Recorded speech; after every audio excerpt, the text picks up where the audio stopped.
Hello दोस्तों, नमस्कार। आप सभी लोगों का हमारे YouTube चैनल में बहुत बहुत स्वागत है।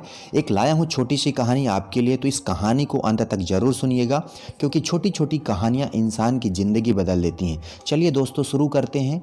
शुरू करने से पहले अगर आप हमारे चैनल पर पहली बार आए हैं तो चैनल को सब्सक्राइब ज़रूर करिए। चलिए शुरू करते हैं। ये कहानी है प्रतापी राजा की। एक राज्य में एक प्रतापी राजा था। उसके राज दरबार में एक विदेशी यात्री आया हुआ था।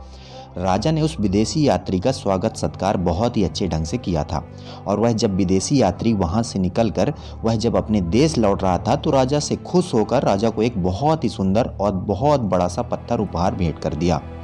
राजा पहली बार उस पत्थर को देखते हुए बड़ा प्रसन्न हुआ और उसने मंत्री को बुलाते हुए आदेश दिया कि इस पत्थर से भगवान विष्णु जी की प्रतिमा बनाई जाए और इस प्रतिमा की स्थापना की जाए। हम अपने गांव में एक मंदिर बनवाएंगे और वहां स्थापित करेंगे।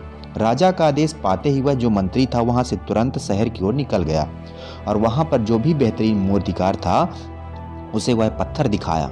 उसे बताया कि इससे भगवान विष्णु जी की प्रतिमा निर्मित करनी है और तुम्हें 10 दिन के अंदर करनी है। राजा जी का आदेश है। गांव में एक मंदिर बनवाएंगे और मंदिर पर इससे निर्मित की गई भगवान विष्णु जी की प्रतिमा की स्थापना करेंगे। मंदिर की स्थापना की जाएगी। वह मूर्तिकार भी बहुत खुश हुआ और उस मंत्री ने कहा कि अगर तुम बहुत ही आकर्षक मूर्ति बना दोगे तो 100 स्वर्ण मुद्राएं दी जाएंगी। मूर्तिकार और भी खुश हो गया और उसने उस पत्थर को बहुत ही कीमती समझते हुए उसने अगले ही दिन से उसने उस पत्थर पर काम करना शुरू कर दिया। लेकिन वह बड़ी सावधानी से काम करता था। हथौड़ी और छेनी का जो वार करता था बहुत ही आराम से करता था। कहीं वह पत्थर टूट ना जाए और राजा उसे दंड ना दे, इस बात का उसे बहुत डर था। निरंतर कई प्रयास के बाद भी वह पत्थर काफ़ी कठोर था मगर टूटने का नाम ही नहीं ले रहा था।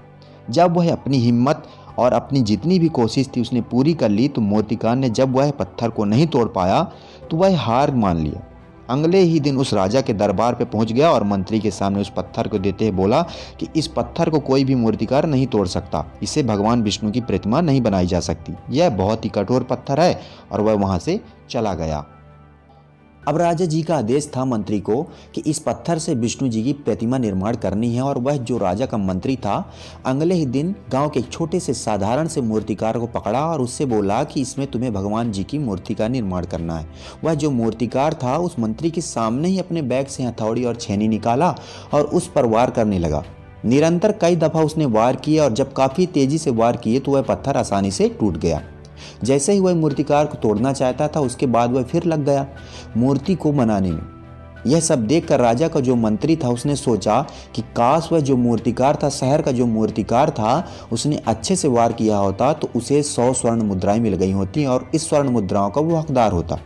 दोस्तों, इस छोटी सी कहानी से हमें ये सीख मिलती है कि जिस प्रकार उस दूसरे मूर्तिकार ने, जिसे ना तो यह भय था कि अगर यह पत्थर टूट गया तो राजा उसे दंड देगा, इस वजह से उसने अपना कार्य उसी प्रकार से अपना कार्य सफलतापूर्वक, जिस प्रकार से वह हमेशा प्रतिमा बनाता था उसी प्रकार से अपने दिमाग में रखते इस बात को यह मूर्ति निर्माण कर दिया।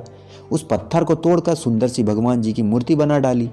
दोस्तों, हम इस कहानी से बहुत बड़ी सीख लेनी चाहिए कि जिस प्रकार से हम किसी एक ऐसे महत्वपूर्ण कार्य को करते हैं जिसमें डर डर के काम करते हैं और नतीजा यही निकलता है कि हम उसमें फेल हो जाते हैं या तो वो काम हमारा सफल नहीं हो पाता।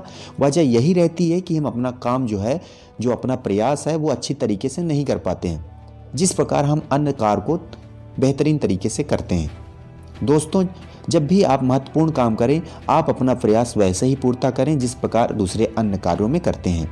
यकीनन वह कार्य आपका अच्छे से सफलतापूर्वक संपन्न हो जाएगा। दोस्तों, कहानी पसंद आई हो तो बहुत बहुत धन्यवाद। दोस्तों, अगर वीडियो पसंद आया हो तो वीडियो के कमेंट में ज़रूर बताएं और इस चैनल में पहली बार आए हैं तो चैनल को सब्सक्राइब ज़रूर करें। फिर मिलते हैं नेक्स्ट वीडियो में, तब तक के लिए नमस्कार।